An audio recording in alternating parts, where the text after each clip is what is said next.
Whoa, buddy. Put that thing back in its holster. We haven't gone anywhere. I don't understand. Check out the MichaelDukesShow.com for information on how to get access to the podcast.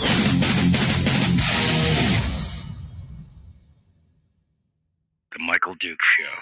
I have 2 guns, one for each of you. Firearms Friday. As Thomas Jefferson stated, it is the right and duty of the people to be at all times armed. Say hello to my little friend. I say that the Second Amendment is, in order of importance, the First Amendment. The right to keep and bear arms is the one right that allows rights to exist at all. The Michael Dukes Show. The right to keep and bear arms shall not be infringed. Firearms. From my cold, dead hands. Friday. This is my rifle, this is my gun, this is for fighting, this is for fun.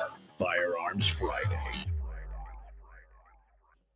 Firearms Friday, right here on the Michael Dukes Show, broadcasting live across the state of Alaska on this, your favorite radio station and or FM translator, and live around the world at michaeldukeshow.com on the internet, where you'll find everything you could possibly want to know about the show. I mean, everything. It's all there, laid out in all its glory. Go check it out. Hi, how are you? It's Friday, which is normally our favorite day of the week. And, well, I mean, it is our favorite day of the week. It's, not only is it the crux of the weekend, you also, of course, get a chance to sit here and talk about all things Second Amendment and more so. It's good. Warming up in Fairbanks, says Debbie. It's only 37 below now.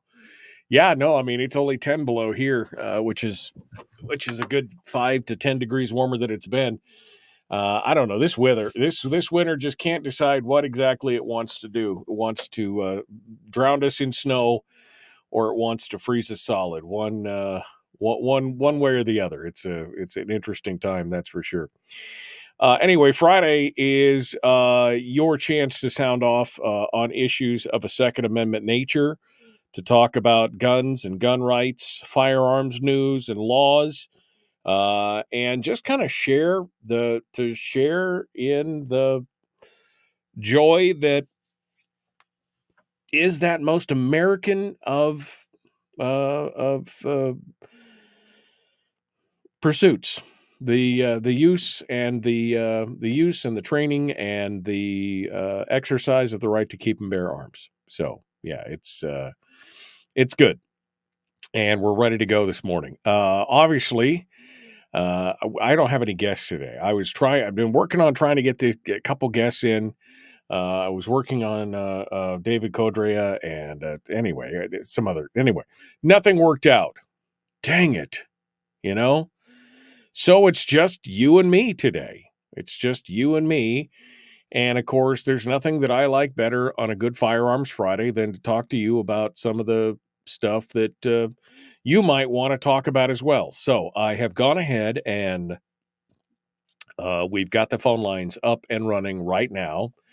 So if you would like to call in this morning and talk with us, here's where you do it. 907-433-3150. 907-433-3150. And you can call in and we'll all just hang out. And if you want to talk about the latest gun stories or your range report or something, that you just read about or heard and you want to share, I'd love to hear you. I'd love to hear from you. So feel free to smile and dial and hit us at that number, 907-433-3150. Good enough? Good enough. All right. Sorry, I'm still a little, I finally got that. I broke my tooth here a while ago and they had the temporary in, and then finally yesterday, I got everything put in, but I'm a little sore this morning. So a little sore and a little cranky. So I apologize, but that's part of what's going on here. Let's go through some of the stories that we're going to cover here today, and give you kind of a tease for some of the things that will be covered. Oh, by the way, as usual, Willie Waffle will be joining us at the end of the broadcast today for our weekend movie reviews and streaming reviews and entertainment news. All the stuff that's fit to print. That'll be coming up at the end of the show. I forgot to tell you that before. All right, so let's cover some of the news that we've been holding out here. So the MatSu Assembly's got a new resolution that we want to talk about, and we're going to talk about that first things first here. We're going to go over that. Gabby Giffords is back at it. The group Giffords.org can't help themselves when it comes to kind of stepping in it and making some comments, which I just I want to take some issue with, and it has to do with armed teachers, which we're going to talk quite a bit about today, because there are quite a few states that are really starting to take this as one of the solutions to school violence, and we'll take a look at what's happening from around the state and around these states in general on that. We'll also take a look at the Colorado bill that would prohibit armed school staff. Not only that, it would expand, which, I mean, it just gets worse. It would expand gun-free zones across the state.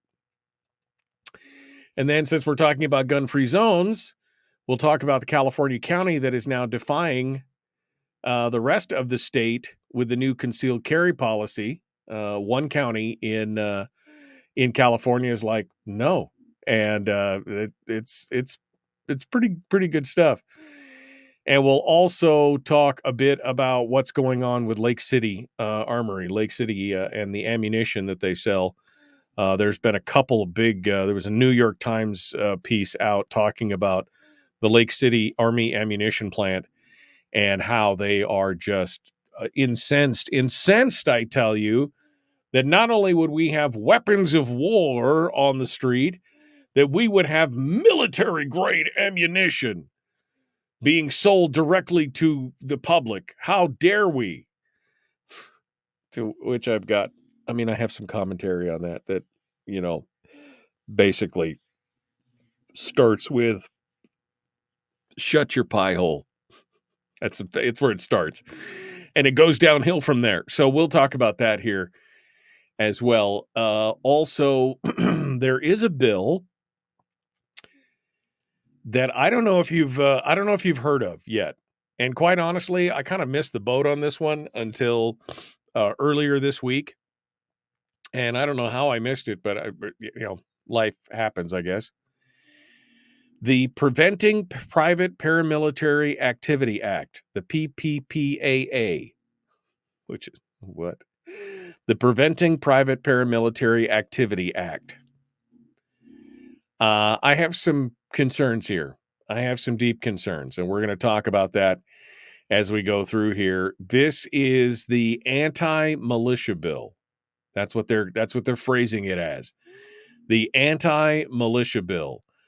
And as bad as that sounds, it's probably worse than what you think, because of the unintended consequences, unwritten ramifications. I don't know what you want to put in there, but there's a bunch of problems with this, including the fact that they are going into the. Part of it comes back to the fact that they don't like the fact, they being the framers of this bill, the anti-gun crowd, they don't like the fact that training amongst American civilians with firearms has become so prevalent. I just know that they just hate that. And so some of the verbiage in this piece very well could undo a lot of the benefits and freedoms that we've seen over the last 10 or 15 years, these increases in private training facilities, combat courses, front sight, gun sight,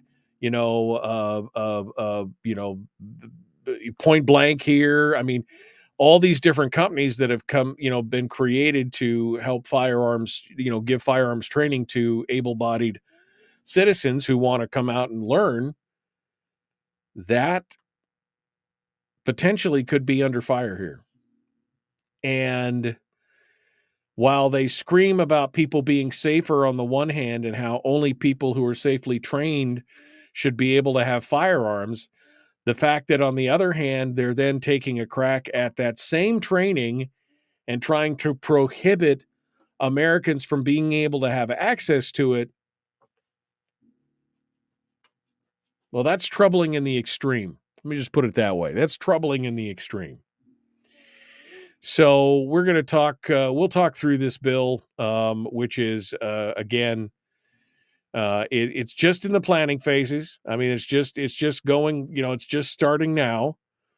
But this new bill in the House is quite the piece of legislation. We're probably going to dedicate a whole segment to it here as we get into hour 2.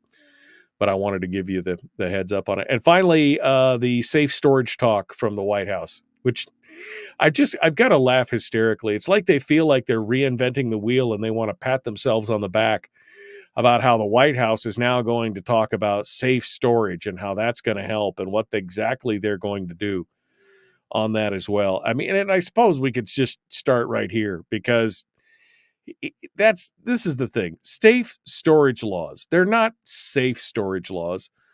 They're mandatory storage laws, meaning you will be mandated. Safe storage would be suggestions, but anytime you put the law in the end of it, it's basically mandating that you do a certain thing, right? So we're not talking about legislation, but they're kind of moving in that direction. There's always something, right? But the problem here is that nothing even remotely useful is being discussed on this. The Biden administration on Thursday, according to the Messenger, announced new gun safety executive actions focused on promoting safer gun storage in what it calls an effort to reduce gun violence. Quote, while safe storage is an important factor in curtailing deaths and injuries among children, the Biden-Harris administration, through the American Rescue Plan, the Bipartisan Safer Communities Act, and other grant programs, has also provided unprecedented funding to establish safe, healthy, and supportive learning opportunities and environments to... Have you ever heard there are more words in there than anyone ever needs for... They have also provided an unprecedented funding to establish safe and healthy and supportive learning opportunities and environments to increase access to school-based mental health services and to strengthen the pipeline of mental health professionals in high-need communities, the administration said in a statement, which I think is a good thing. I mean, but, all kidding aside and all complaining aside about the verbiage that they're using, that's a good thing to increase school-based mental health services to strengthen that pipeline. That's part of our problem. But in order to combat the issues, the Biden administration has announced 3 new actions to promote safe storage. The Department of Ed, which, why is it their job? The Department of Education will pen letters to school principals, encouraging them to share the importance of safe firearm storage with parents and guardians, as well as a communication template for how principals can discuss preventative action and safe storage with family members. Lastly, the Department of Justice will create a comprehensive guide for safer firearm storage. Okay, so a principal is going to send, the school's going to send home a piece of paper, the communications template. They're going to send home a piece of paper encouraging parents to safe store their firearms. Okay, great. It's one more One more flyer from the school that you will look at and you'll either go, yeah, I do need to do that, or you'll just throw it away. But I'm pretty sure that if the principal shows up and started talking to a family member about how they needed to safely secure their guns on a one-on-one basis, I'm pretty sure that's going to blow up in somebody's face. I'm pretty sure that they'll tell him, somebody's going to tell him to go to hell, right? I mean, and then finally, the DOJ is going to create a comprehensive guide to safer firearm storage. I mean, this is going to take a study, and then it's going to take a working group, and then it's going to take all the... Hey, has anybody noticed that both the NRA and the NSSF, sorry, the National Shooting Sports Foundation, the Gun Owners of America, the Firearms Policy Coalition, the Second Amendment Foundation, they all have guides out that are safe storage that don't require a working group and to spend a bunch of money. Maybe they should just pass those out? Oh no, those are advocacy groups who couldn't do that. Couldn't possibly do that. And this is what they're going to do. This is the what chip, inch by inch, everything's a cinch. They're going to talk about it, and they're going to put it in through the schools, and you're going to like it one way or the other. I mean, especially the DOJ, especially this DOJ, they're going to create a safe storage plan that makes sense. I don't think so. All right, we got to go. We're going to be back here in just a moment. Take some phone calls if you guys want to call in, and we will return. The Michael Duke Show. Common sense, liberty-based, free-thinking radio. Happy Firearms Friday.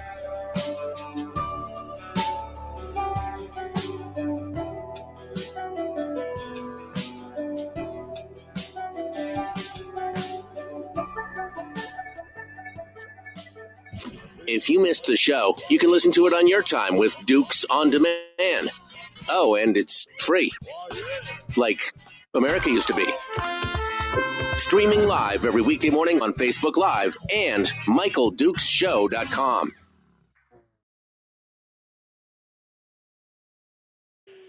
Okay. Brian's like, is that safe? I don't know. If you want to have sex with you, I'm not here to judge you, Brian. If you want to have sex, whatever you want to do, man, I'm not here to judge. However you identify, man, that's what it is.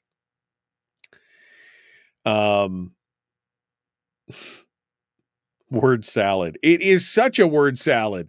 I mean, you read this thing and you're like, what?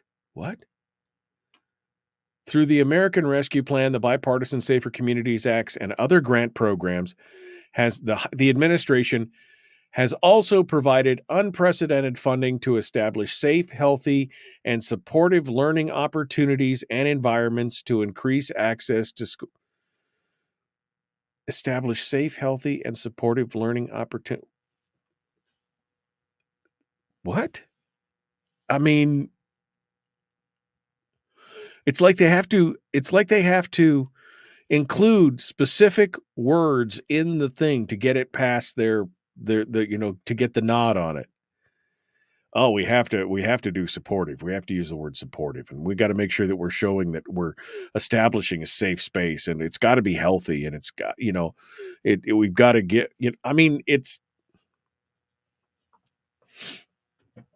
if I wrote something like that as a piece of ad copy for a commercial, well, people just switch the channel is what would happen when they heard that commercial come on, because it'd be like, I got no idea what you're talking about.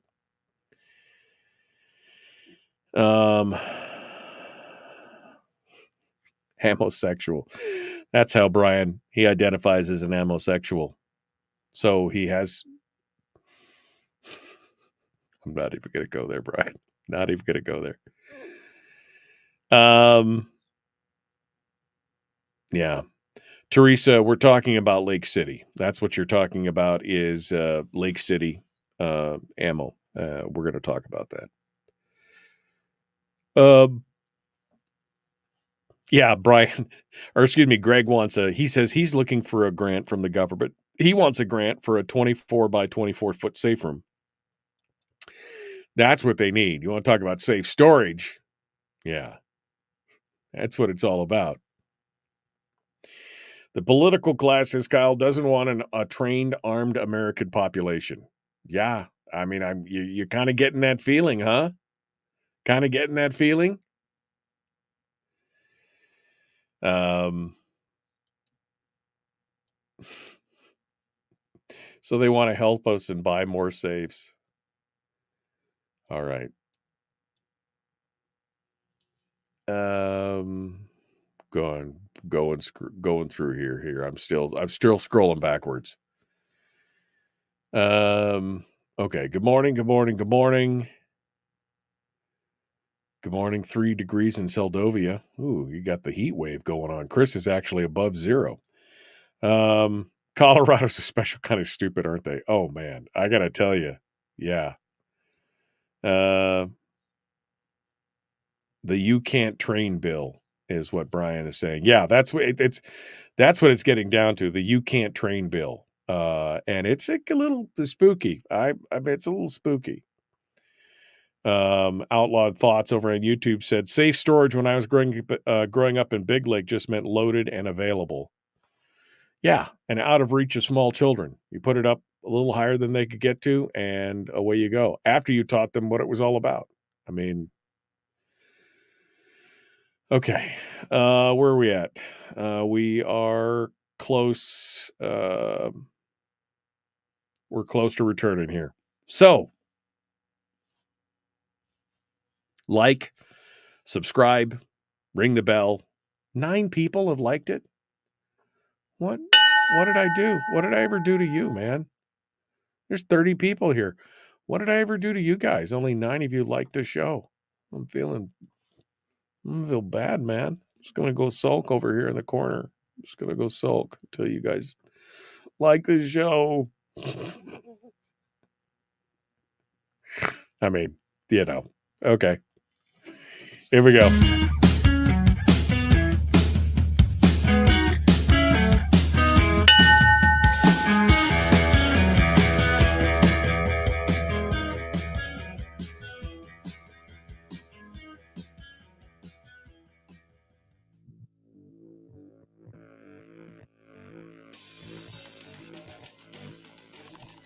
What the hell's an assault weapon? You know, if we could just figure out how to get all of the murder guns and the attack guns and not keep selling those to people and just sell protection guns, I think that would be great and solve a lot of problems. Does this mean that if we hurt your feelings, you'd consider the Michael Dukes Show assault radio? Okay, we can live with that. Here's Michael Dukes. Yeah, I mean, that's the thing. We just got to find those pesky murder guns and get rid of those kind of guns, you know? The other ones, they're just fine. Just fine. All right, let's get started here with the latest here in the state of Alaska. There's not, we don't often get firearms news in the state of Alaska, but we should, it's good that we do. A new MatSu Borough Assembly resolution urges residents to own firearms and ammunition to compensate for limited local law enforcement in Alaska's fastest growing region. Now, we've been talking about this in rural Alaska, in places that are out of, I mean, I live out in the MatSu. I live in the MatSu borough, right? But I am 14 miles from town, and what you would consider to be a town center. That is spread out. The MatSu is huge. I mean, the contiguous, what they said, they compared it to one of the states, and I was like, really? I mean, the borough is the size of a state in the lower 48, right? It's huge. And so they've got troopers spread thin everywhere. But I mean, even out here in the, where I live, it's a long time. You call the troopers, you can expect it's going to take a while for them to get there. This is what we talked about in the past when we talked about, taking responsibility for your own safety, security, well-being, defense, whatever you want to call it. Now, this is a resolution which doesn't have the power of law, but it does reflect the ongoing discussion in the area about the lack of local troopers or policing in the area. Amy Bouchatz over at the ADN is writing about this, and I'm working off of her article here to give you some of the details. It goes back to the discussion about the troopers who have been struggling with continuing staffing issues that have left the local trooper detachment in the MatSu with roughly 20% of the positions unfilled. Now, there are most areas in the state you're seeing a lot of, residential decline, population decline, but not in the MatSu. They have gone up over the same, as Anchorage was losing residents over the last 9 or 10 years, the MatSu has gained almost 23,000 residents from 2010 to 2022. I mean, I'm one of them. I showed up here in 2014. This place is pretty cool, right? But that means that they have had this huge bump in growth that they just can't keep up with for many, in many ways. And part of the problem is the fact that there is a dearth of troopers or law enforcement in the area. Now, the borough provides emergency management and other, some emergency services, but they do not have, they're not a first-class borough. They don't have policing powers. So the city or the assembly would have to, or the citizens would have to vote in, policing powers. And a study in 2019 found that operating a borough police force would cost an additional $14 million annually. It's a significant increase, right? So that we've just been dependent on the troopers. So the resolution also asks firearm owners to learn about safe weapon use and maintenance. It does not define who is an eligible resident. It does not define any unforced. It's a resolution. It's not a ordinance or anything else. It's basically a politely worded suggestion. You need to be able to have the right to stand up for yourself and take care of your family and protect while you wait for, officialdom to show up at your doorstep. The state troopers who operate from Palmer and west of Wasilla in Meadow Lakes have been struggling. Budget cuts in 2015 closed a third outpost near Talkeetna, and they've been having ongoing recruitment and retention challenges that have left them short-staffed. As of early December, last month, 14 of the 67 commissioned officers' positions covering MatSu and South Central sat unfilled, with a total of 51 of 306 commissioned positions unfilled statewide. So they've got a pretty significant empty nest going on there. But it does create a safety hazard. According to Bernier, I'm sorry, I've forgotten his name. Ron Bernier, who is the borough assemblyman who proposed this, he said, I've got people out at Trapper Creek that can wait an hour and a half to 2 hours before they see a trooper. I think it's just a good idea to deter criminals, and you are responsible for the safety of yourself. You're the first responder on the scene. And that's true. I mean, that is exactly true. Of course, even though it's not a law and it's just a resolution and it was just a suggestion, there were people who spoke out against it, that some of them said it would add to lawlessness. I mean, this is Alaska, right? I mean, where we've had, constitutional concealed carry for God knows how long. And and again, this is not a law. This is just them suggesting that they arm themselves.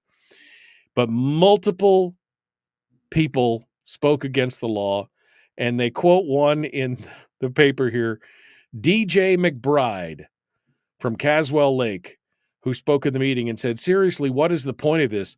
This leads down the road to vigilantism and allows people to think they can take the law into their own hands rather than call the troopers. But that's not what, I mean, that's not what it says. That's not what it's about. They're not saying that you could just take the law into your own.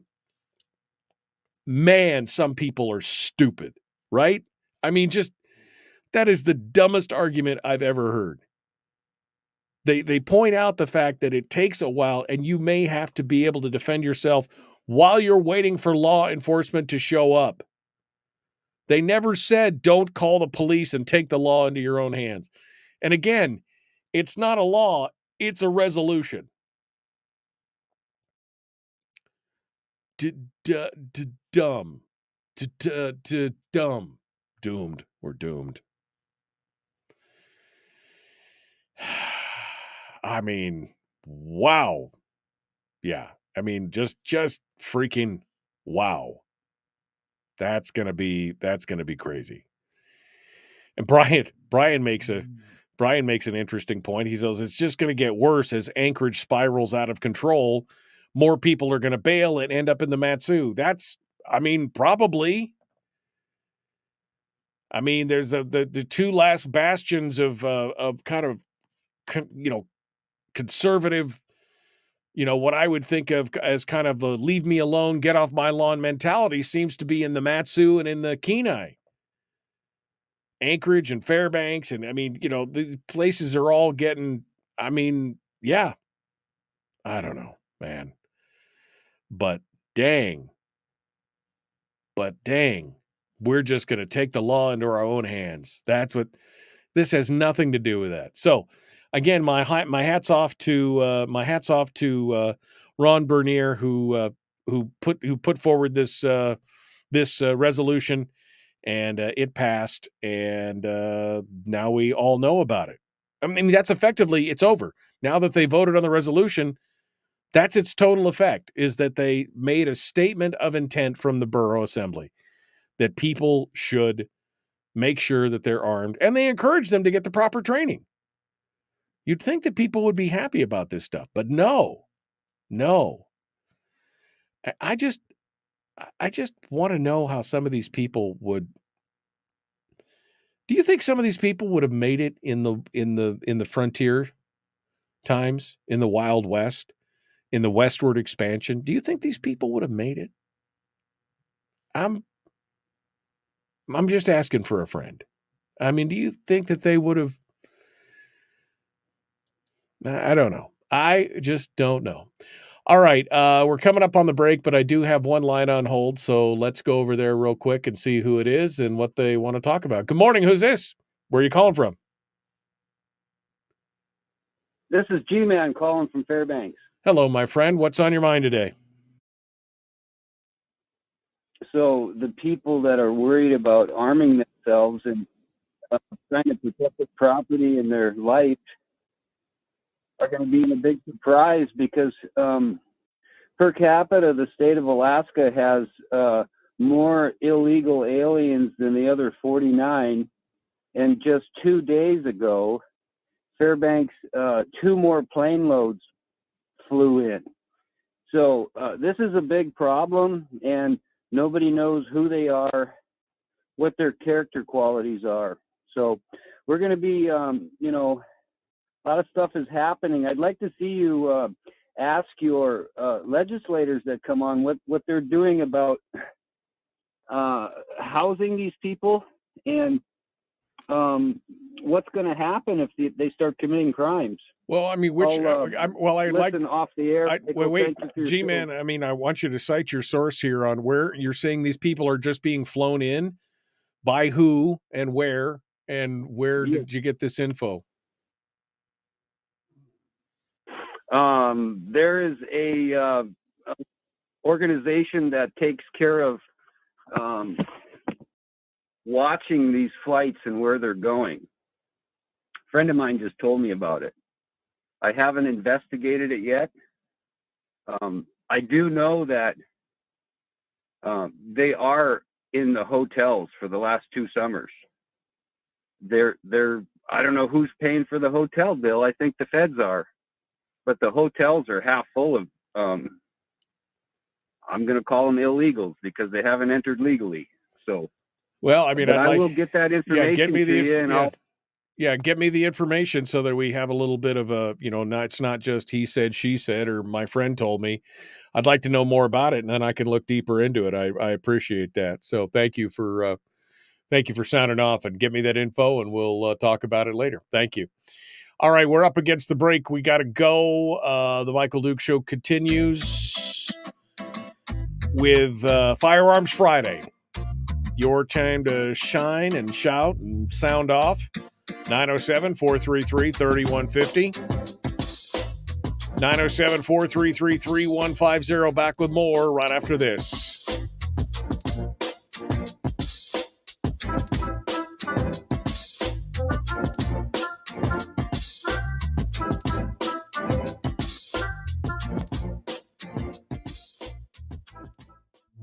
We're broadcasting live through a series of tubes, allowing all of these entities to provide streaming stuff going on the internet. Well, it's kind of hard to explain. Sorry.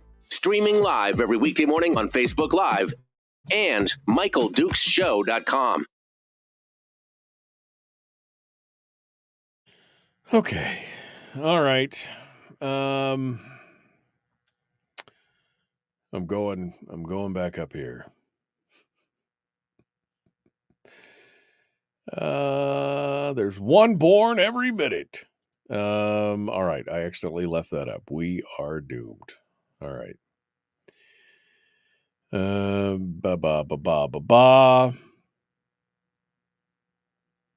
Dad sure liked the Kenai better than the Ketchikan, better because of the climate. Oh yeah. Okay.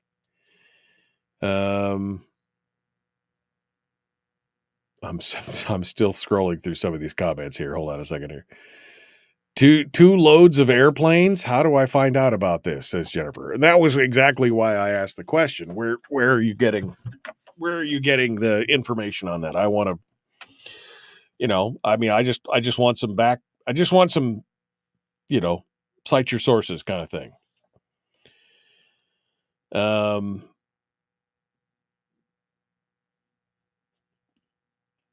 Okay, so Teresa says, sounds realistic. All right, Monkey Works watching aircraft. Greg says, winter tourists, ? I mean, maybe. I don't know.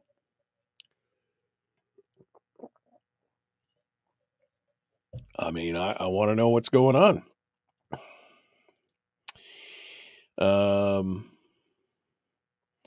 Gary says, I do not believe the illegals are in Fairbanks and Mass. We would hear all about this in town. I mean, I agree. Fairbanks is a pretty small town. If, you'd hear about that. We have what's this? We have Mexican men thinning trees here, and they're very hard workers.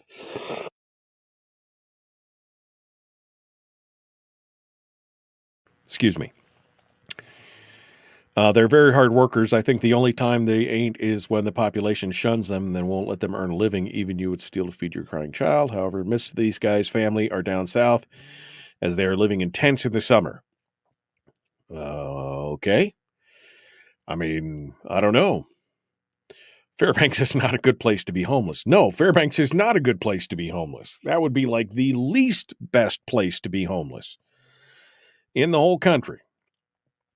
Yeah. Okay. All right. I'm all caught up here. Yeah, like the Northern Lights thing for the Japanese. Yeah, the Japanese do a ton of winter tourism for Aurora touring. That's what they do. Okay. Ugh. still a little grumpy, still a little sore, still a little grumpy, still a little tired. Ready to go. What else? What are stories? Oh, I got that. Okay, that story's done. What else did I need to talk about here? The school bills. Excuse me while I talk about this one. We're going to talk about that and the anti-militia bill. All right, we got a lot to talk about, don't we? We got a lot to talk about. I'm going to kill that one, and I think we're ready. Okay. You guys are awfully quiet this morning. What's up with you? What's going on? Talk amongst yourselves. No copulation law. Under lice unless a... What? What?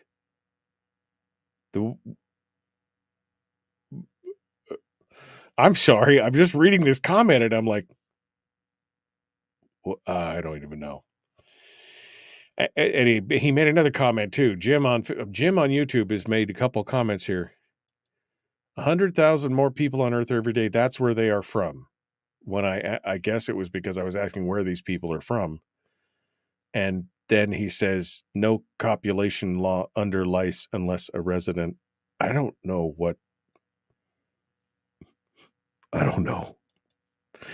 Okay, well, that's enough of the internet for today. All right, we're going to jump into this and continue on here. It is Firearms Friday. I just want to point that out to you. It's not Immigration Tuesday. It's so there you go. Oh, he said under the Northern Lights. Don't know. You wanted to make it against the law to have intercourse under the Northern Lights unless you're a resident? Oof.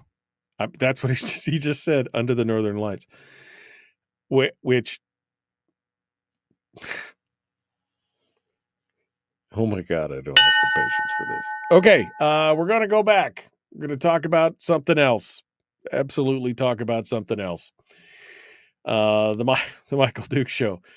Common sense, liberty-based, free-thinking radio.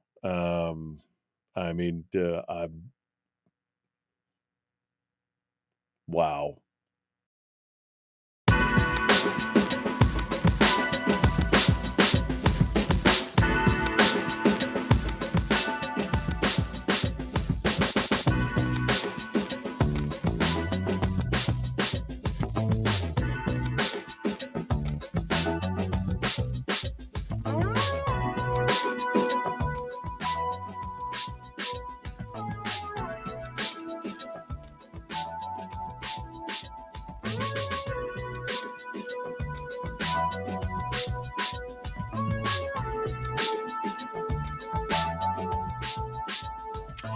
Okay, welcome back to the program. I'm sorry, I'm just trying to I'm trying to do some of the mental gymnastics, reading through some of the comments in the chat room this morning. It's been a little bit of a wild morning. Let's just put it that way. But let's move on to some of the other stories that we've got cropulating up around here. Sorry. All right. So, we've heard a lot about arming the schools, right? I mean, even here in the state of Alaska, Senate Bill 173, I think. Senate Bill 173 is working its way through the process, and that would allow teachers who have the ability to conceal carry to be able to carry in school, to be able to protect the schools, et cetera, et cetera, et cetera. Which, I think yeah, why not? We put armed guards in banks and hotels and other places where we want to protect people, but we couldn't put them in schools because, they're not guards, they're teachers. Well, but you're requiring them to have a training course, like an active shooter training course and everything. But they're just, and Giffords cannot help but open their pie hole and move forward on this. They just can't seem to not talk about it. Giffords.org.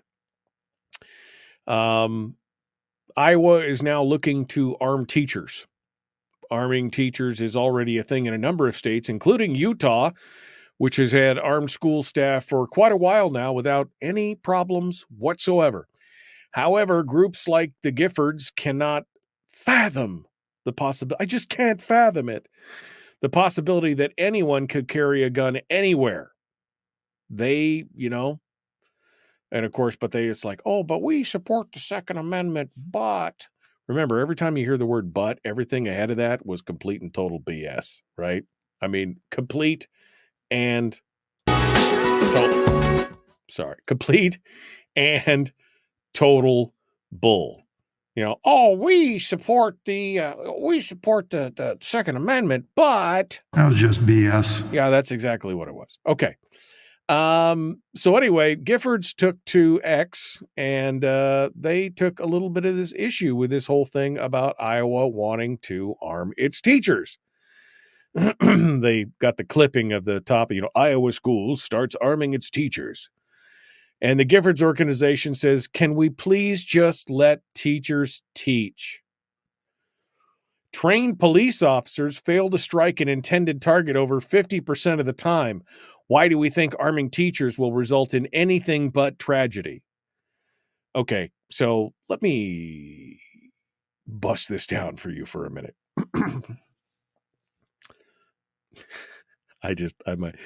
I'm agitated now. Can't we just let teachers teach? Okay. What's preventing the teachers from teaching? And maybe we should ask the teachers, you want to teach, but if an active shooter event is happening, wouldn't you like to be able to defend yourselves and your students with more than just piled up desk chairs? What's preventing them from teaching? There's nothing mandatory about any of this. This would all be volunteer. Only people who wanted to participate in the program would participate. Then they get into the whole thing where they start talking about trained police officers fail to strike an intended target over 50% of the time.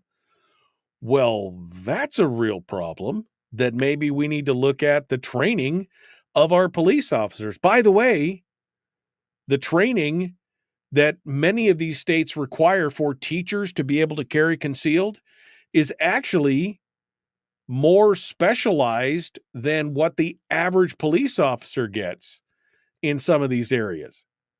I mean, that they're dealing with situations, and especially some of the active shooter drills and some of the shooter trainings. I mean, some police departments don't have a great training program, folks. So yeah, I mean, if they're missing, if they're missing 50% of the time, that's a problem. But they've got a pretty strict training requirement for any teacher that wants to participate in this. So they would actually, I think, be better than that. But most of all, why wouldn't you want people to, and you're automatically assuming that the school is going to be attacked in this comment. Trained police officers fail to. So first they said, couldn't you let the teachers just teach? So don't give them guns. Then they go on to say, trained police officers fail to strike an intended target over 50% of the time. But these are the people that you're calling when the schools get attacked that show up however many minutes later and stand around outside for however many minutes they stand around outside while the shooter is in the school building doing his dastardly business. But then you're like, these are the guys we need to call in, and they miss 50% of the time. Check your argument. Why do we think arming teachers will result in anything but tragedy? What you're advocating is going to end in tragedy. Uvalde, Parkland. What you're advocating is ending in tragedy already. I mean, this, wow. All in all, when you look at these gun-free zones, especially in schools, and then there's this emotional outcry about, well, there are children and we shouldn't have guns around our children. but you will walk your children right up to a police officer and say, congratulations, or, thank you for your service or whatever. But because somebody doesn't have the governmental stamp of approval to have a gun, you're all rung up, or you're all terrified, or what. I think most people in this state especially would be surprised as to how many people are carrying guns around them all the time. I really do. I think people would be shocked to figure out how many people around them are actually armed at all times. And it just doesn't even matter. But this right here, that somehow pulling up the statistic that trained police officers fail to strike an intended target over 50% of the time, is somehow reassuring that those are the people that you need to call in the event of a tragedy like that. Of course, the implication is that you as a private citizen, or you as a teacher, or you couldn't possibly get up to the training proficiency level of a trained police officer, which we know is untrue. We know that once the quals are done for a lot of police officers, they do very little shooting. There are tons of people out there that are much better shooters than your average police officer. We know that.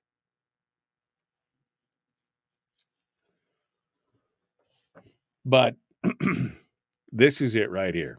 This is it.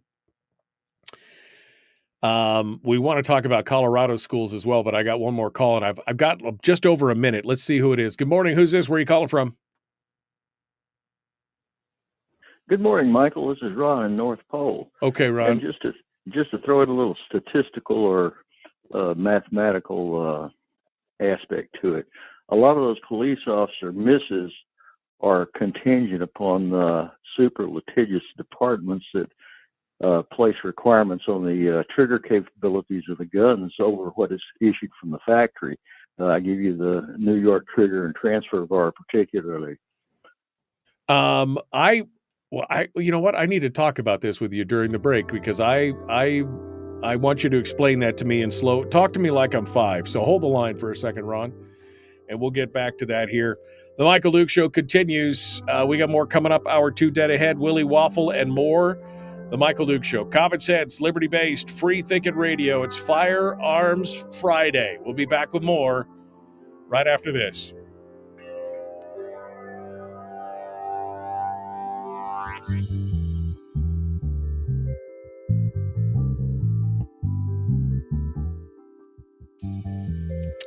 Okay, let me go back to Ron real quick, because I maybe it's my toothache, I don't know, but was having a hard time wrapping my brain around what he was saying. So, Ron, you're saying part of this 50% miss has to do with the litigious nature of who? I mean, what? Explain this to me. I'm sorry. Again, talk to me like I'm 5 here and explain it. Various police departments, because they're so afraid of legal action for shooting bystanders or whatever have you. And I used the wrong word. I said transfer bar. I mean connector, such as the New York Glock trigger. Oh, because runs out about 12 pounds. Right, the safety trigger is what you're talking about, the thing. So you're saying that has to do with the fact that they made the trigger pull harder and it makes it less accurate. Is that what you're trying to say?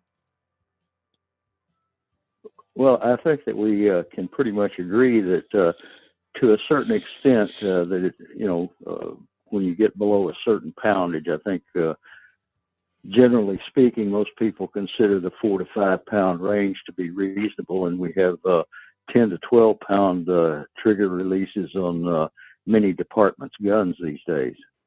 Right. So they're jerking it, and that's one of the reasons why it's attempted to make negligent discharges go away, but now they've made it harder because you got to squeeze hard. I don't know. I think you'd have to have a lot of time in on a pistol like that. You're exactly right. That's the whole thing behind it, making it more difficult for the police to be accurate and place their shots correctly. which doesn't make any sense if you're trying to avoid friendly fire or misses. That wouldn't, especially if somebody trains a lot with, another firearm and then they go to their service weapon and it's completely different. I don't know. I saw some of the statistics a few years ago about the number of rounds that law enforcement would put down range in a given year. And usually it was just enough to qualify for, for their annual qualifications or whatever. And then they would, that would be it. I mean, if you want to be accurate, don't you have to be, and you're carrying a gun every day, wouldn't you want to be on the range quite frequently, once a month or something to make sure that you're up to snuff? I don't know. I would, if I was going forth in that regard to spearhead humanity. Well, and you get into a situation there, as you were just mentioning, the lack of qualification time. And of course, qualifications require ammunition, which requires money. Well, that's true. I mean, that is true. There's definitely a cost involved in that, and maybe the department doesn't provide that. But again, the whole point of Gifford's whole thing there was that somehow she was going to hold up the fact that 50% of the shots by police were missed, so teachers shouldn't have guns. They should just wait for those same police that miss 50% of the time to show up. I mean, it's just the most ridiculous argument you've ever heard. Well, and then you make an excellent point there at the end of the shift when the officer hangs up his duty belt with his pistol. He's done with it for the day. And that's, right. Like you were saying, most officers are not gun people. Yeah, no, at the end of the day, they hang it up. They're not carrying it around with them, generally speaking on the weekend or what, yeah. If you've decided to go forth armed and be a good citizen and be responsible for your own safety, you'll carry it with you all the time. That's just the way it is. You're not just hanging it up because it's part of your job. And that's a big issue. All right. I'll let you get back to the radio, and you have a great day, Michael. Hey, thanks, Ron. Up here, I'm going to try to stay warm. It's 38 below in North Pole. Oh, man, I'm so glad I'm not there. I mean, it's 10 below here, and actually, it's dropped 4 degrees. It's 14 below here, but it's, anyway, I appreciate it. Thanks, Ron. Have a good day. I got enjoy. Yeah, I got a heat wave down here. He's suffering the big doggy stuff over there. All right, let's see. What else we got? SB 173. Yep. Okay. Giffords, the big blue dog. Make them teachers earn their salary, at least the ones that want to. How about teachers be allowed to teach gun safety? Said Greg. Oh man, it would be big. Go to point blank and train in the simulator. It's awesome scenarios. There are some awesome scenarios in those simulators. Man, been a while since I done that, actually. Don't ask, don't tell. Just carry. Nobody will be the wiser unless the unthinkable happens. I mean, that's kind of where a lot of us are these days.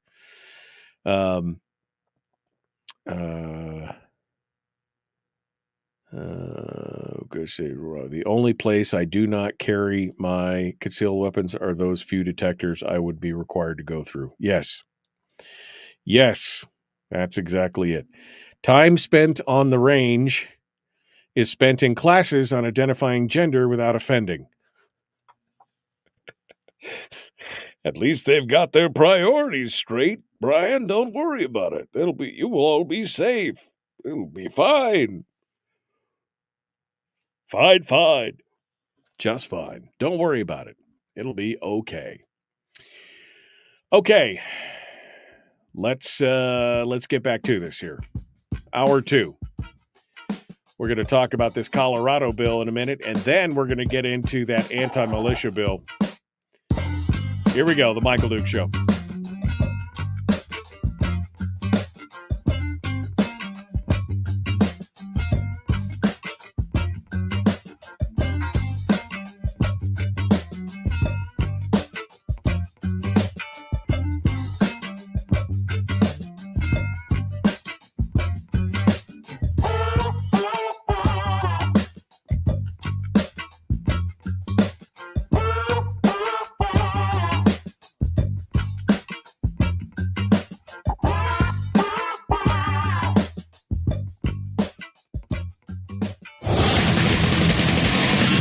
Whoa, buddy, put that thing back in its holster. We haven't gone anywhere. I don't understand. Check out the MichaelDukesShow.com for information on how to get access to the podcast.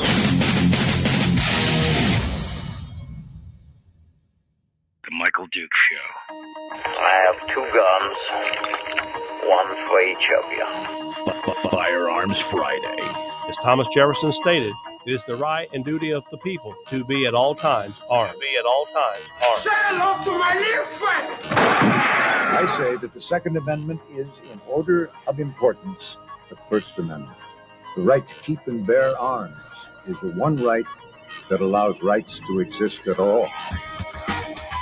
The Michael Dukes Show. The right to keep and bear arms shall not be infringed. Firearms. From my cold, dead hands. Friday. This is my rifle, this is my gun, this is for fighting, this is for fun. Firearms Friday. Firearms Friday, your chance to sound off on issues of a 2A nature. Right here on the Michael Dukes Show, broadcasting live across the state of Alaska on this, your favorite radio station and or FM translator, and around the world at michaeldukeshow.com on the internet. That's how we started off, and we're ready to go. Hour 2 of the big radio show today. We'll be finishing up today's show with Willie Waffle, who'll be joining us in about 35 minutes or so for the weekend movie review and the entertainment report. We got to get all into that. But in the meanwhile, we're going to talk about firearms. We're going to talk about guns.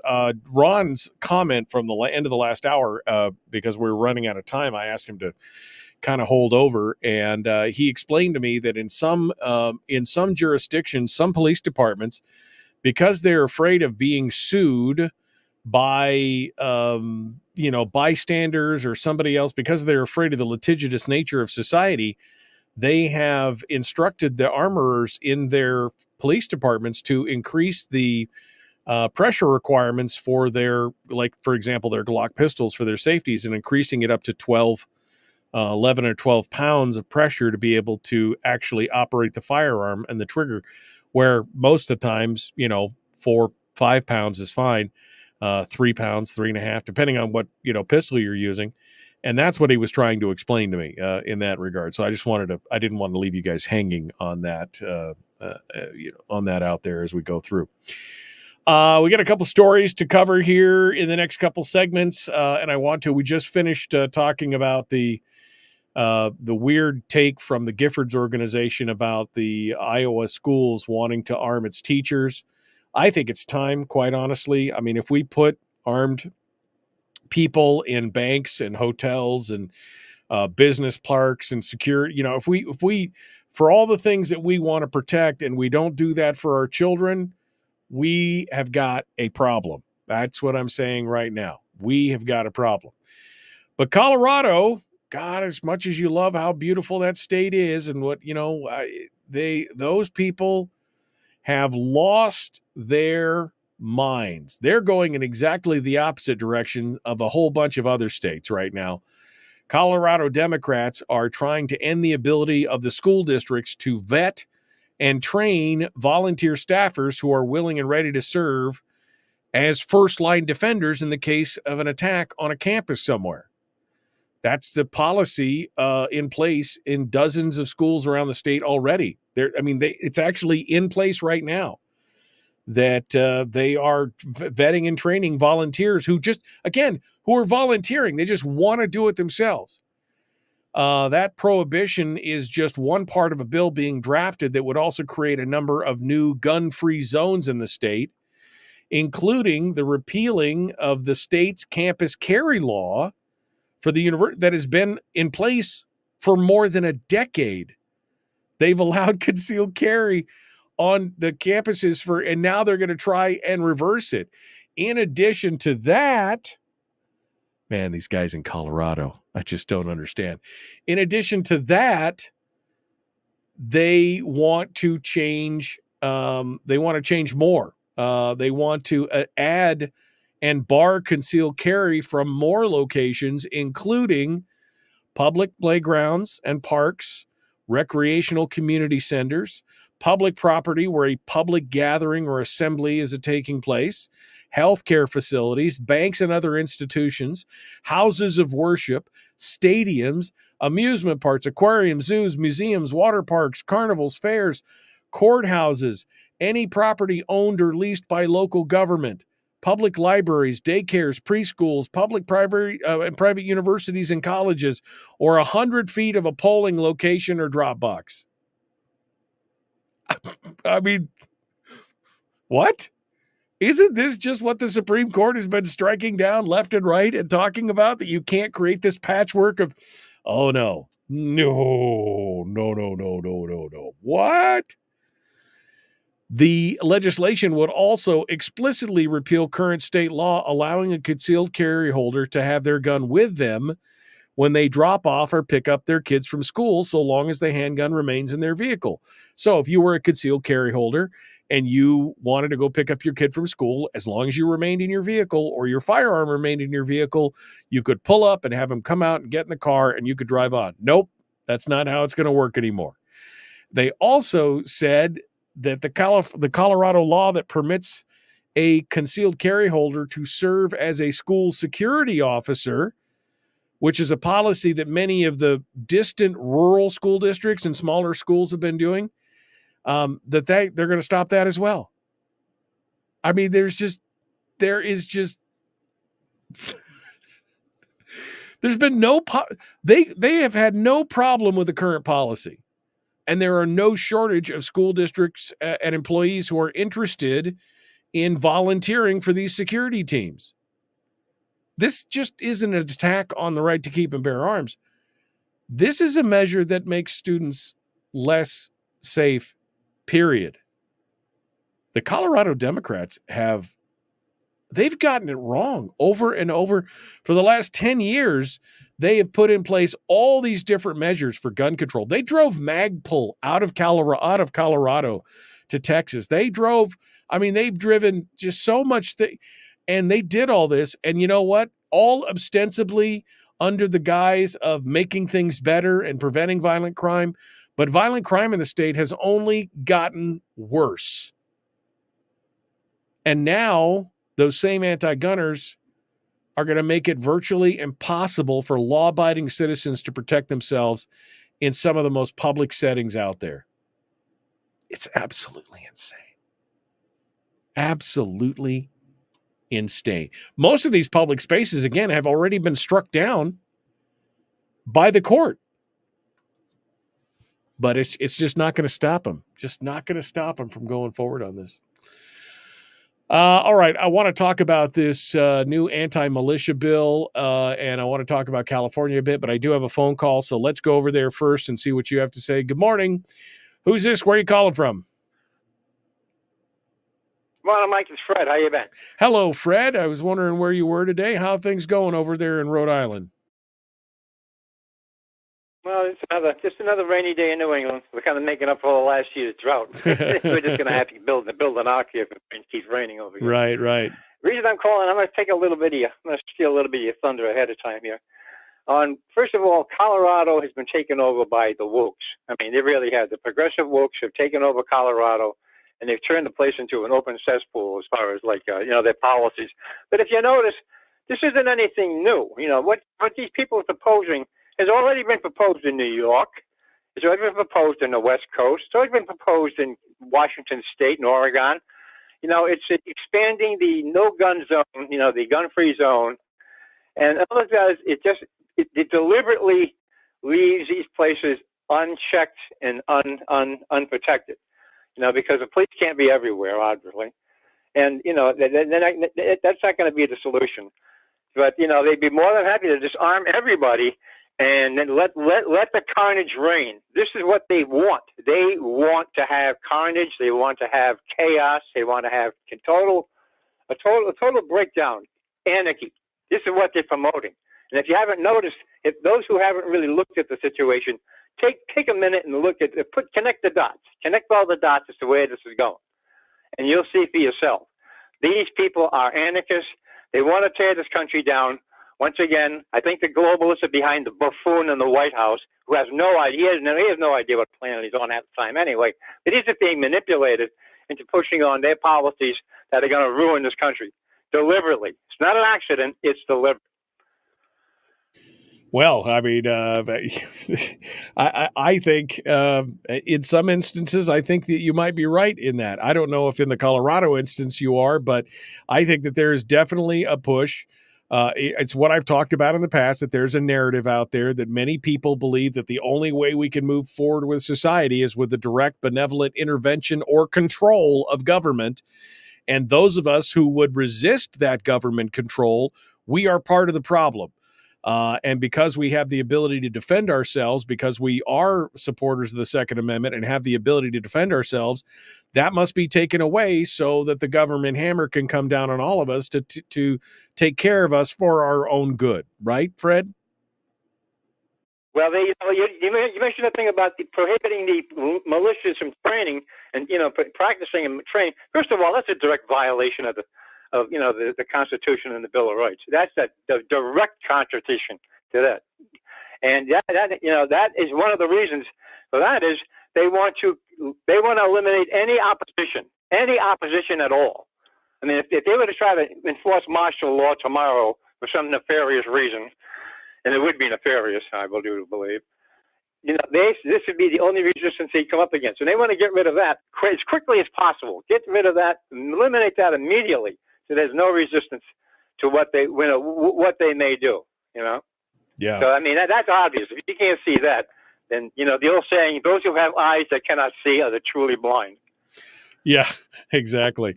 All right. Well, Fred, I appreciate your thoughts on this. I mean, and like I said, I mean, I'm not disagreeing in part. I think that this, again, pushes right back against that whole idea of the narrative, and we need to, we need to be paying close attention to it. So thanks for calling in, my friend. It's always good to hear from you.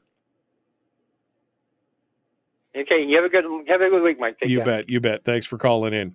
All right, folks, we're coming up on the break, and I'm going to extend the next segment a little bit because I really want to talk about this anti-militia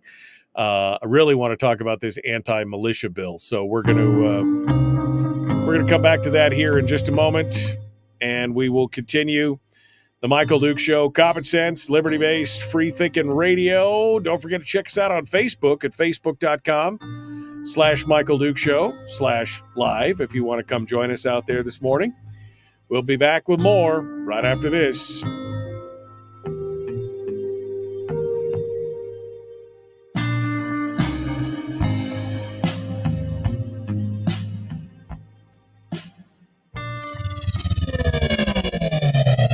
Your mental suppository. The Michael Duke Show.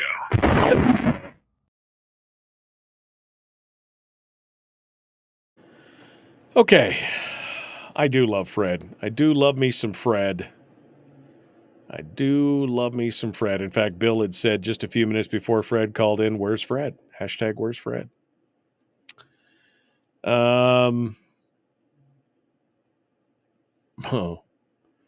Push back against the weirdness that has begun in Oregon.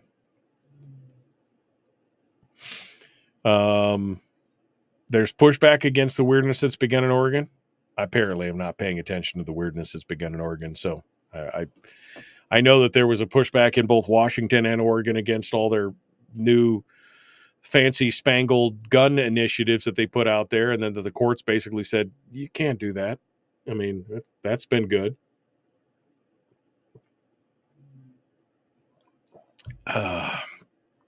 Man, it got cold here in the studio. I had to turn the heater on. I don't know if you can hear it in the background, but I was like, it's burr. I feel like I need to take a nap after my...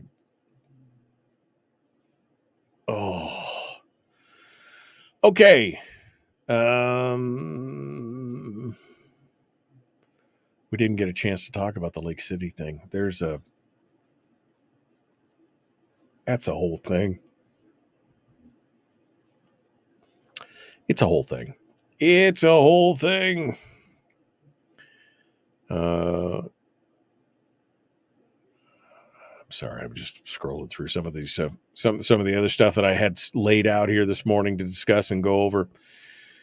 But we'll come back to it. We've got time for one more. Oregon is probably lost, says Brian. Yeah, no, that some of those states, and the worst part is that I love those areas. I mean, Terry and I spent our honeymoon. We spent our honeymoon in Seattle, and then we cruised the Pacific Coast Highway down into Oregon through all the rainforests and the trees and everything else. I mean, it was just really and that's just kind of a special place for us. We love it there, but boy. And in fact, there was a short period of time there, probably, I don't know, 15, 18 years ago, where we considered moving down into Astoria, Oregon, which is right there on the river, in Northern Oregon. But we decided not to. But I mean, it was a close run thing. I'd considered it. I had considered it. We did love that area. It was beautiful in there. Absolutely beautiful. Some East Oregonians want to be annexed into Idaho. Yeah, exactly. Oregon Democrats have introduced bills to recriminalize most drugs, not pot or shrooms.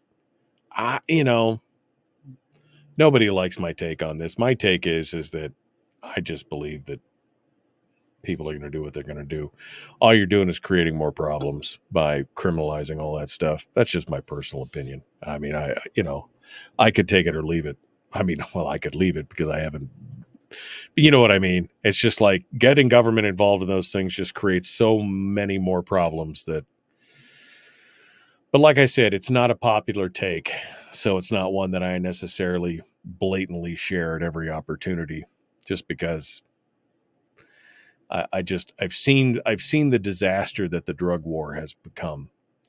The prosecution of this war over the course of the last 50 years, it has done more damage to American citizens than anything that it's helped, in my opinion.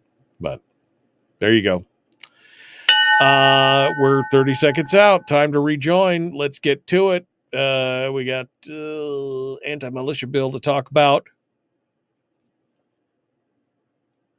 The Michael Duke Show. Common sense, liberty-based, free-thinking radio.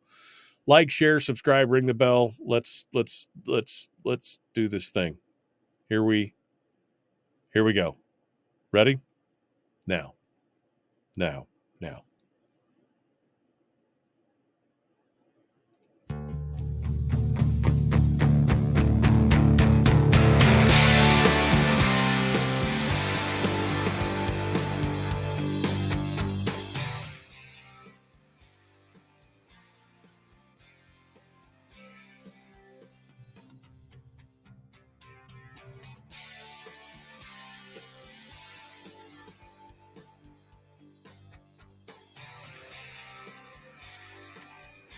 Okay, welcome back. We are cruising through hour 2 here today on this beautiful Firearms Friday. The phone lines are open at 907-433-3150, 907-433-3150 if you want to sound off on anything this morning. But we got this final segment before we hit up with Willie Waffle at the end of the show today to talk about this new bill. The Preventing Private Paramilitary Activity Act of 2024. And it's a little disturbing. It's a little disturbing about what's going on. The gun writer over at Substack has got a piece on it. And his whole point about this, and I'm going to post this up in the chat room for those of you who want to take a look at it and read it later. You can go over and take a look at the video and pull the link down.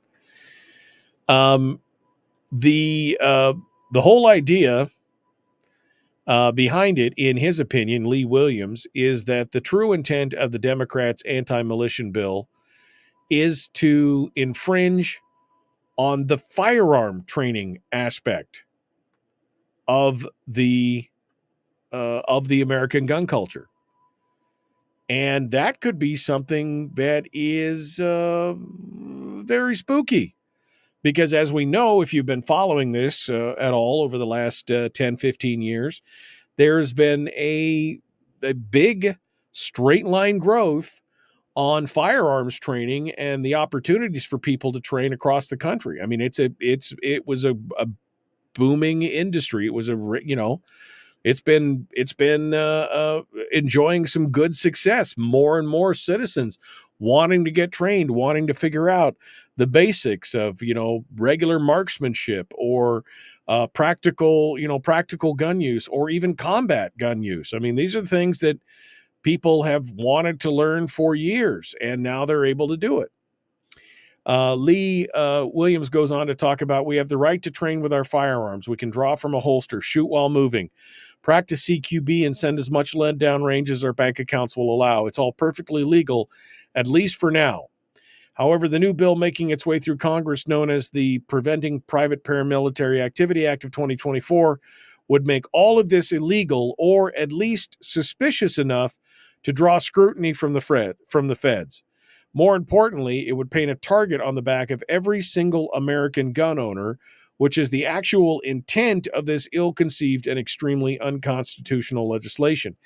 To be clear, if the president ever signed this bill, the second he puts down his crayon, the feds will flock to local gun ranges in numbers that will make it nearly impossible for actual members to find a place to park.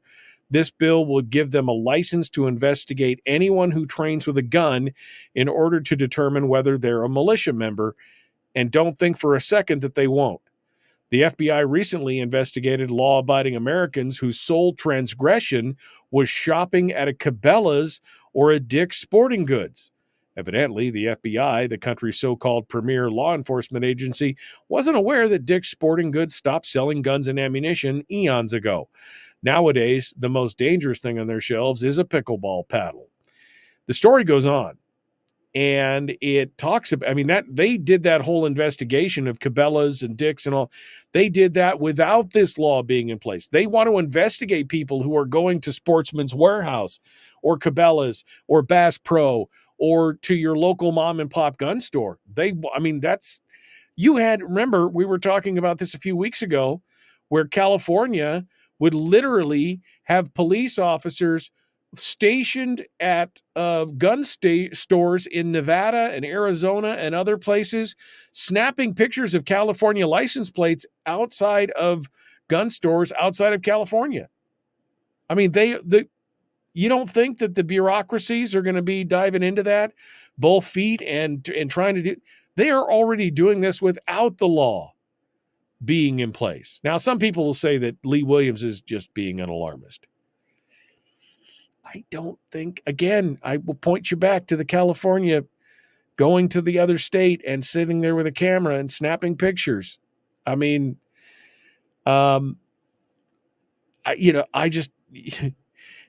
by the way, the term training isn't really distinctly defined in the bill.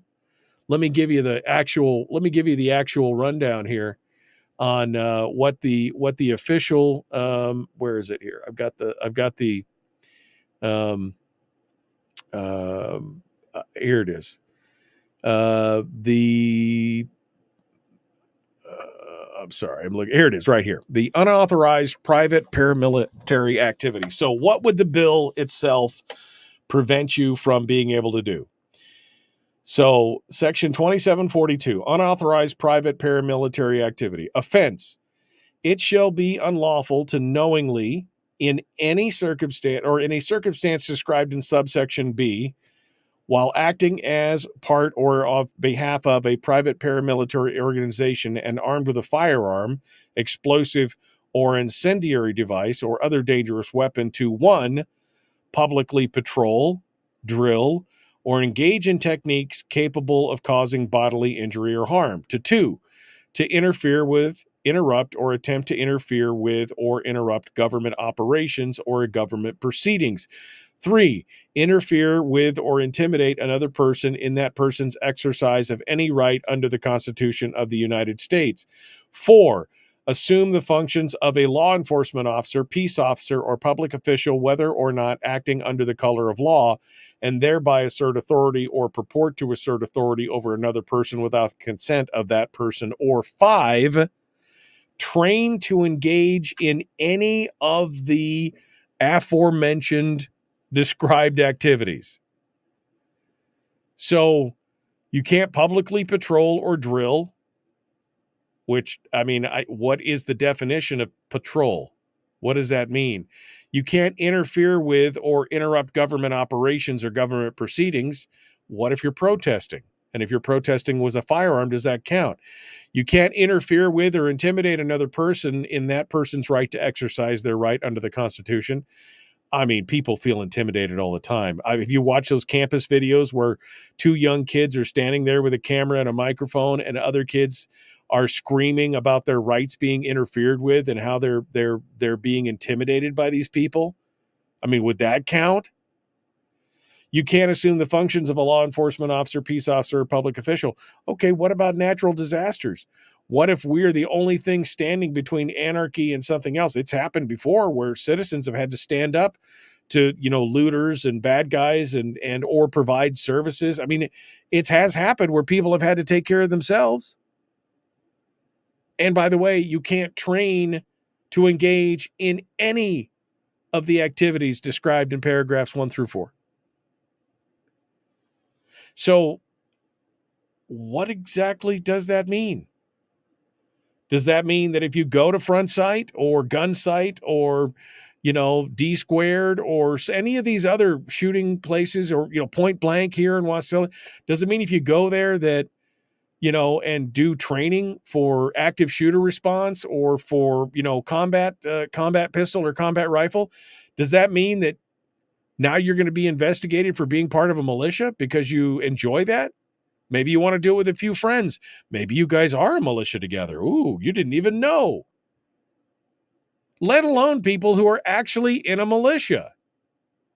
There is nothing wrong with militia. I mean, this country was founded on the idea that people could come together in the time of crisis and defend themselves. I'm not talking about the militia that wants to overthrow the government and do all that. That's what I'm talking about. The definition of who is the militia, sir? It is every able-bodied man between the ages of 16 and 60. That is the militia. So, I mean, I just don't know. It's a little troubling. The more you get into this, the more troubling it becomes. But the fact that they may show up and be watching over you, doing, tracking your movements, the fact that they've done this to people, again, who are just gone to a Sportsman's Warehouse or a Cabela's and then track them down as well, this should be troubling to all of us, should it not? Shouldn't all of us be rightly disturbed about that kind of behavior? These are people who ostensibly work for us to protect, but they're out there actively pursuing it. There's another case that has absolutely nothing to do with guns that just came out yesterday. The FBI has finally gotten their fingers smacked over that seizure of that bank deposit place in Beverly Hills where they went in and they took all the safety deposit boxes. They were only supposed to just secure them, but instead they raided them and they did civil asset forfeiture and they started. This is an organization that's supposed to be upheld as one of the preeminent protecting your rights organizations in the country, and they are running amok. And the courts have again smacked them down. This is the latest instance of the FBI being smacked down for overreaching and overextending. Folks, I mean, you watch stuff like, the Blacklist or some of these other things, and you see how in the shows, these agents go rogue, but it's for everybody's good, so it's okay that they go rogue. look, they're going rogue all the time in real life, and nobody is, and the benefit is not for us. It's for them and their clearance rate and for everything else. This is a huge problem. And if we gave them the ability to do something like this, where they can, that where we can't even train without falling under some kind of suspicion, that's a problem. That's a huge, huge problem. All right. I'm going to drop the link. Did I do it already? I did. I dropped the link to the opinion piece in the chat room. I'll drop this second piece. There's another piece out by Bearing Arms that has some of the same information. It's what I was working from here this morning. Anyway, we'll be back. I need to spin down a little bit here. We're going to take it to Willie Waffle here in just a moment. The Michael Duke Show, Common Sense Radio.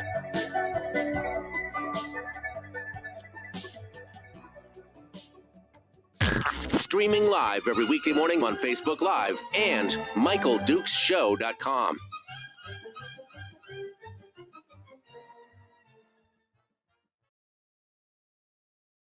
Okay.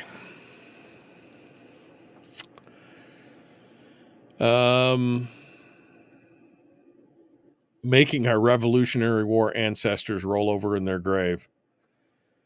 Yeah, militias have been demonized to the extent that a lot of them have folded. I agree. They are trying to scare us into not training or even having a gun, says Chris. Yeah.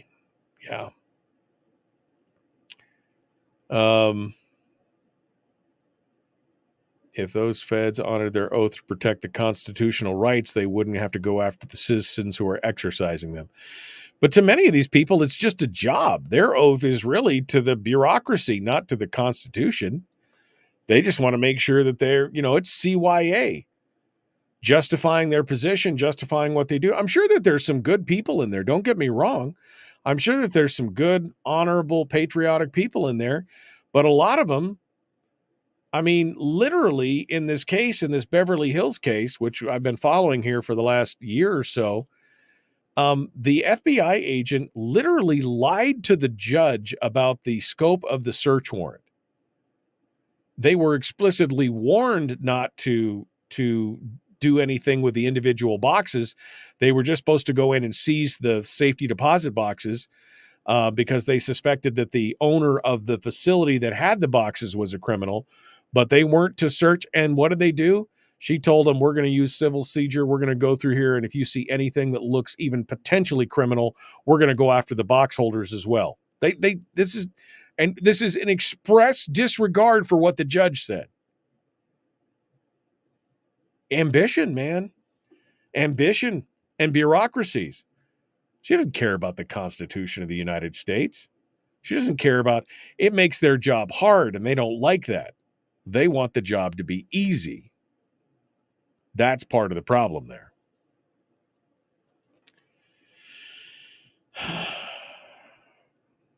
Okay. I'm getting ready for Willie here. Turn on my phone. Okay. Excuse me. Okay.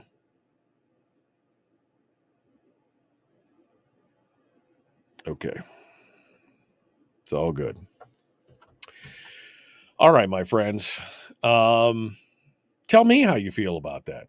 Does that not scare you? The whole idea is that, does that not just scare you that government may investigate your every move just because they've deemed that what you're doing they don't like? I don't know. I'm irritated, I'm hurting, and I'm tired. So I apologize, but this whole thing just triggers me. Guilty until proven innocence is the new jurisprudence. And you're not wrong. You're not wrong. Look at how they will go after people hammer and tong on sometimes just simple, small, little things. and they'll turn it into a federal case, right? I mean, that's where that axiom comes from. You know, oh, what are you going to do? Turn it into a federal case? Yes, they will. And we've seen it go on time and time and time again. Again, the FBI is supposed to be above reproach. And yet we find them hip deep in some of the craziest stuff you've ever seen. Oh, not to mention the CIA. Oh, man. I've been doing a lot of reading on the CIA lately, and it's disturbing. As much as I enjoy things like Jack Ryan and some of these other shows, I'm starting to lose my taste for some of them because I know the truth. I mean, a lot of those things are propaganda. Propaganda showing how great the CIA is and how great these organizations and these agencies are, when in fact, they're not. They're not that great. They're not that constitutional. They don't really care about your freedom. They don't really care about those things in many instances. Not everything. But it's definitely frustrating. Okay. But again, Chris is right. They're trying to scare us into not training or even having a gun. So much corruption. So much corruption at so many levels. So much corruption. All right. I'm going to try and lighten it up now. I want to talk about movies. I want to talk about and Rust. I wanted to talk about Rust. I didn't talk about that with Alec Baldwin. He's we'll talk about it with Willie here in the first thing. We'll get right to it. We'll get down into it. So, like, share, subscribe, ring the bell. Willie is now connected to the system, and we are ready to get things going on. Here we go. The Michael Duke Show. Common sense, liberty-based, free-thinking radio. Just relax.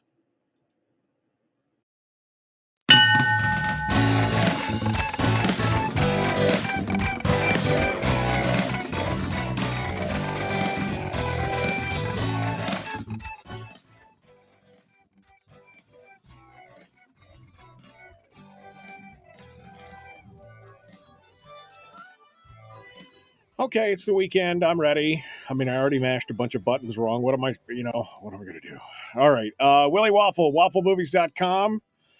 It's my favorite way to end the week, quite honestly. I don't know how many people hang out with me and Willie, but this is for me, not for you. So there you go. Willie, what's up, buddy? What's happening, my friend? Tell me some good news, bad news. Give me all the news.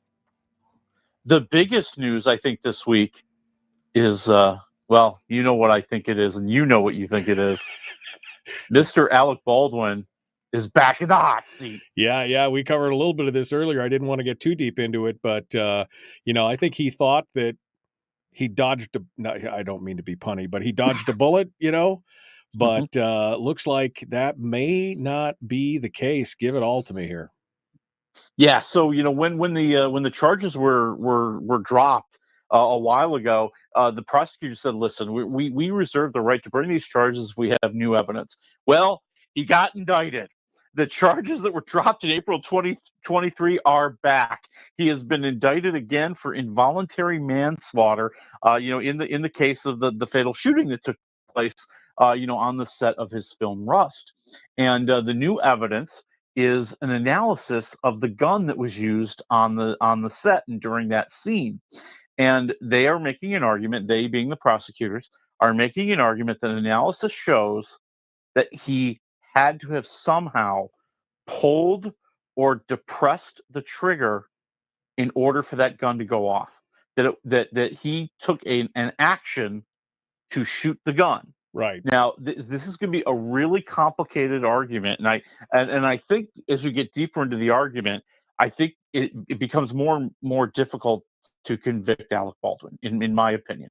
So what they're trying to argue is that he was a producer on the set, that he knew there were all sorts of problems and misbehavior, right, and he should have been more careful, and he should have been more in charge of this. Right. Now, he has stated, his lawyer has stated, even the union now, the SAG union has joined forces with Alec Baldwin, saying, "Listen, that's not his job.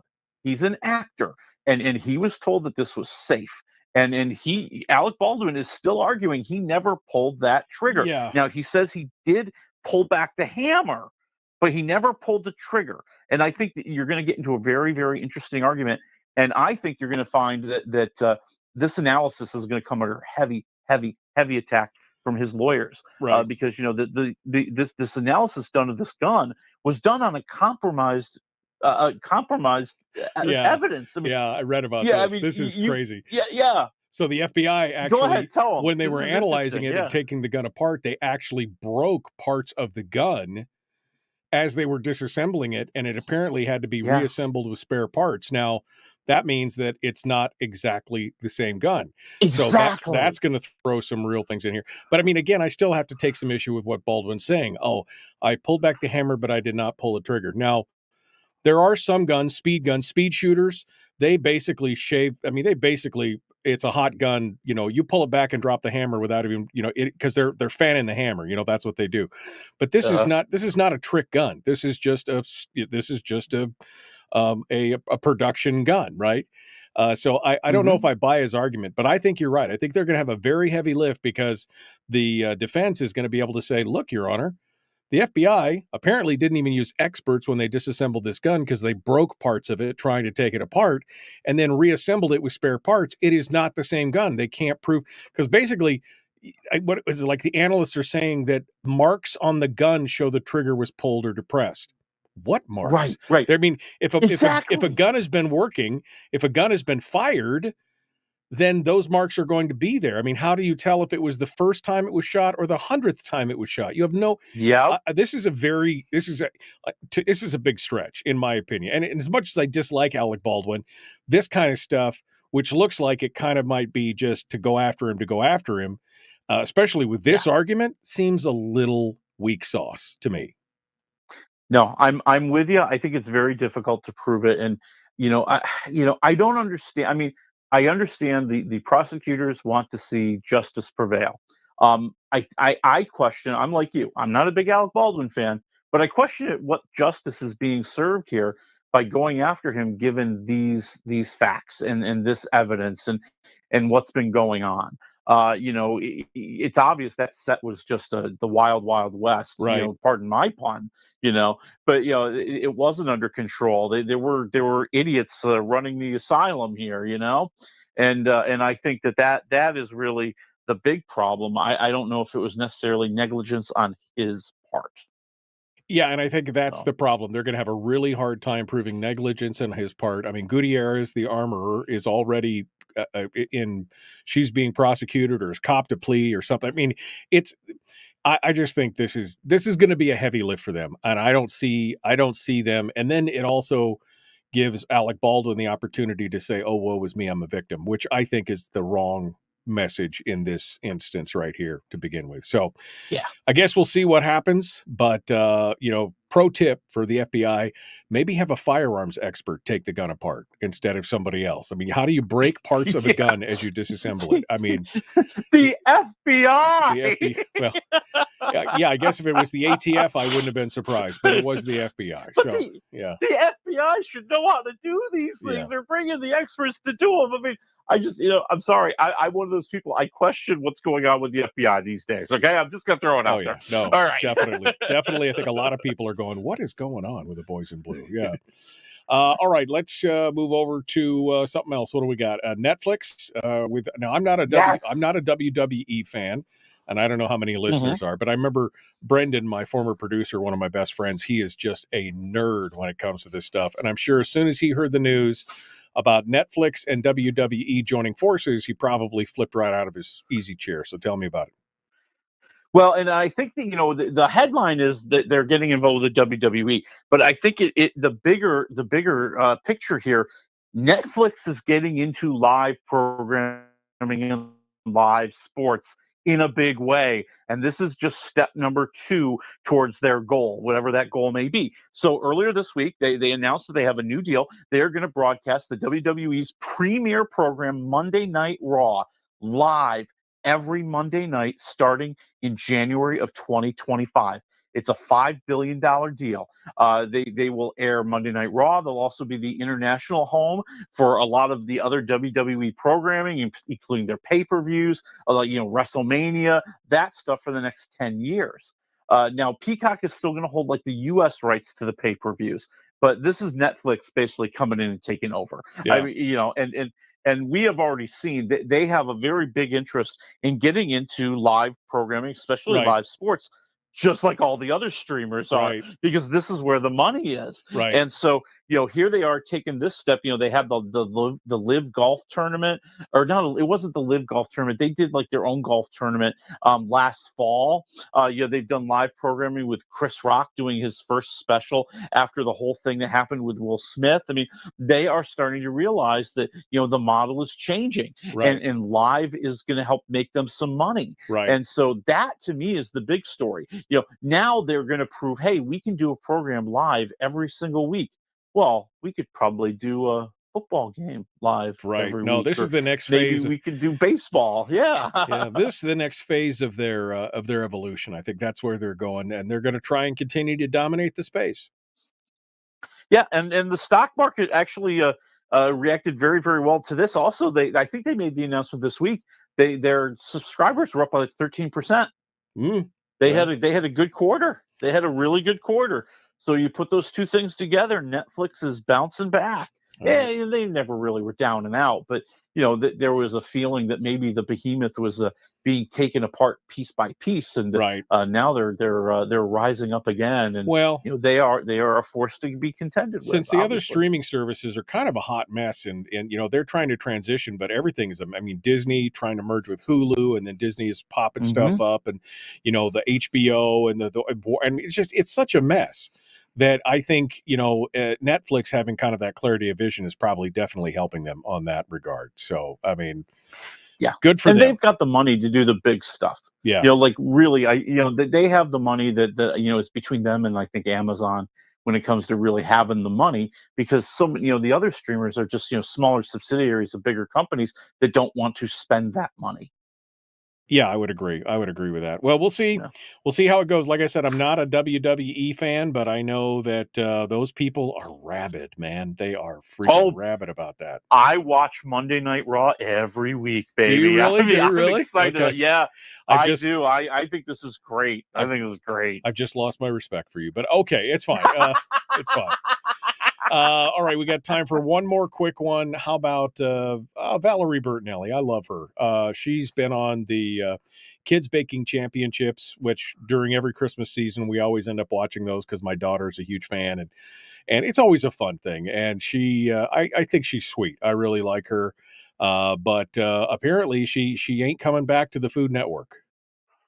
No, and I'm kind of surprised that fans thought that this was going to go some other way. So, just this week, Valerie Bertinelli confirmed she's not coming back to the Food Network for the Kids Baking Championship. They're going into their 13th season. She had her deal with the Food Network end in 2022. They had a lot of budget cuts. Warner Brothers Discovery was trying to save money as they're going into this big merger, and she was one of the casualties. Well, people didn't realize that, she still appeared in the Kids Baking Championship last year because they filmed it in 2022 when she was still employed there. Right. So it was like this big shock and this big mystery when they did the holiday version this year and she wasn't on it. Right. And people were kind of wondering, well, what happened? Well, what happened was, she got fired in 2022. And why would you expect her to come back? And she made this whole announcement that, I wasn't asked to come back for the new tapings.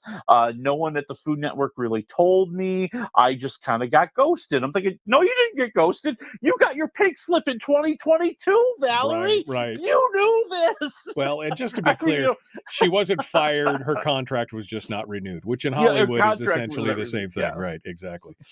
All right. Yeah. Well, but I mean, come on. You and I have both been fired for places. We didn't think that, like, oh, maybe down the road they'll call me back. No, they won't. Maybe they don't want you anymore. Maybe if I just keep showing up, they'll just keep paying me. Maybe that's what it is right there. All right. We're down to the last 3.5 minutes here. We got three things. I know I want to talk a bit about expats. You choose. Where do we go? Let me get Griselda out of the way. Now, I know this is like, there's a lot of buzz about this. It's the new big Netflix series. It's like 6-part series. It's based on the true story of Griselda Blanco, who was basically the Colombian godmother of the cocaine cartel down in Florida, down in the 80s. And this is Sofia Vergara putting on a big ugly nose to play Griselda. And we're watching her rise through the ranks and how she did all this and the powerful woman that she became. And of course, the ending. And listen, it's just okay. It's just kind of blah. I feel like I could predict every twist and turn in this story right now because I've seen it done in every series and every movie before. Right, okay, right. And anybody who says Sofia Vergara is completely unrecognizable has never seen Sofia Vergara because she looks like Sofia Vergara with a bad nose job. Okay, so don't tell me she disappears into the character. But it's okay. I'm at like 1.5 waffles. I'm probably maybe 2, but I'm going 1.5 because I'm waiting for some more excitement. I'm waiting for something more shocking. I'm waiting for some twist that I don't see coming, and I'm still waiting for it a couple episodes in. Although she was there we go. Griselda was a really scary. Pablo Escobar was he said the only man I was ever afraid of was Griselda Blanco, is what Pablo Escobar is quoted as saying. She was a freak. I mean, she was scary. All right, American Fiction in theaters. Yeah, and this is one of those movies you're starting to hear about. You're like, gee, it got all those Oscar nominations. I haven't even seen it because they're starting to kind of bring it out nationwide right now. This, to me, I actually really love this movie. It's Jeffrey Wright. He stars as this very frustrated writer who decides that he's just going to write the type of book he hates, okay? He's going to write kind of the stereotypical African American book with all the tropes that he hates because he's a successful, very intelligent African American man who just resents that these are the portrayals of him and his people in fiction. And of course, as soon as he writes it, it starts to become super successful. And now he's got to deal with that. Yeah. Now, and that's part of the story. I think that the movie really is very, very special because it gets more into a character study of him. Who is he? Why is he so crabby? Dealing with his family. We see a lot of the issues that are going on between him and his brother and his sister and trying to take care of his mother. We see him kind of, starting maybe a new relationship with this new lady and how just his attitude about life and how his anger in life is in his way in so many ways. I think that's what made it so interesting. And I just love Sterling K. Brown, who plays his brother. It's just one of the great characters in movies right now because he's so crazy and over the top. And yet they find these moments where he's the solid guy. Four waffles. Four waffles. Okay. Wow. Well, that actually bumps us out of time. We'll have to cover the rest in the after show. Willie Waffle, thanks so much, folks. We're out of time. We'll see you on Monday. Craig Campo and more.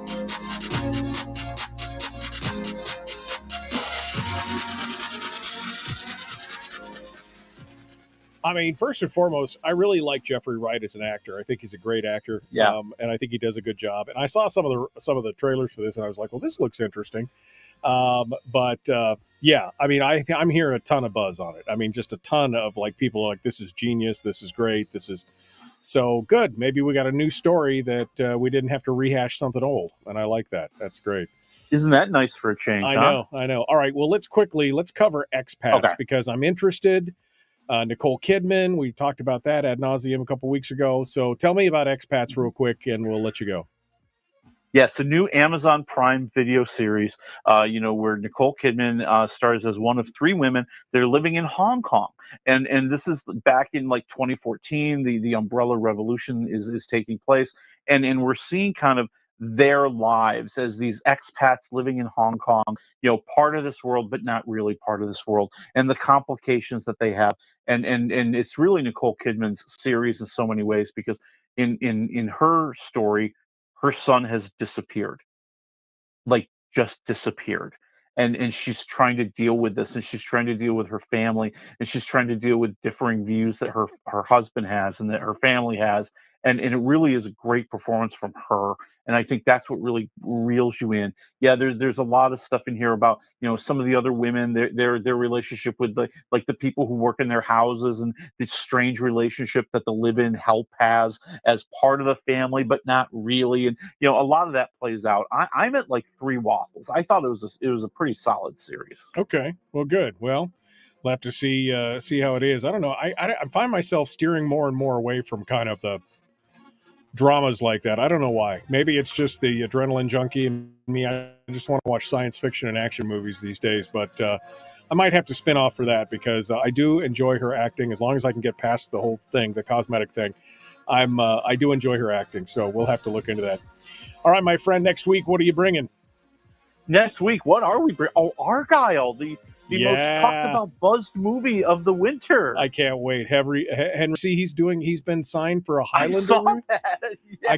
I can't believe it. I can't wait. Good for him. There's a guy who really inhabits, and he knows where his strengths are, and he is playing it to the maximum. So I can't wait to see more about that.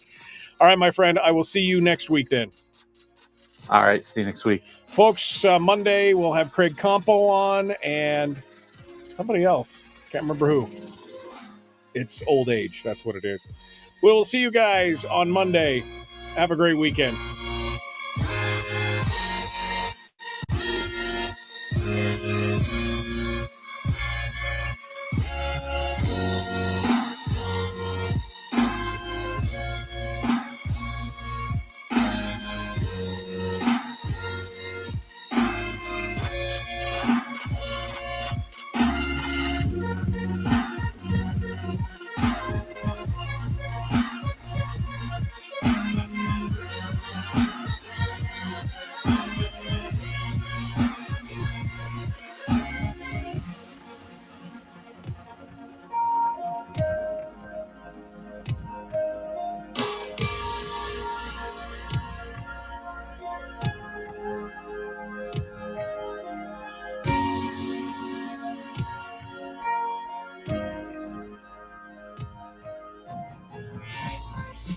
We've shed our terrestrial radio skin, and now we are slimy lizard internet people. It's the Michael Duke Show.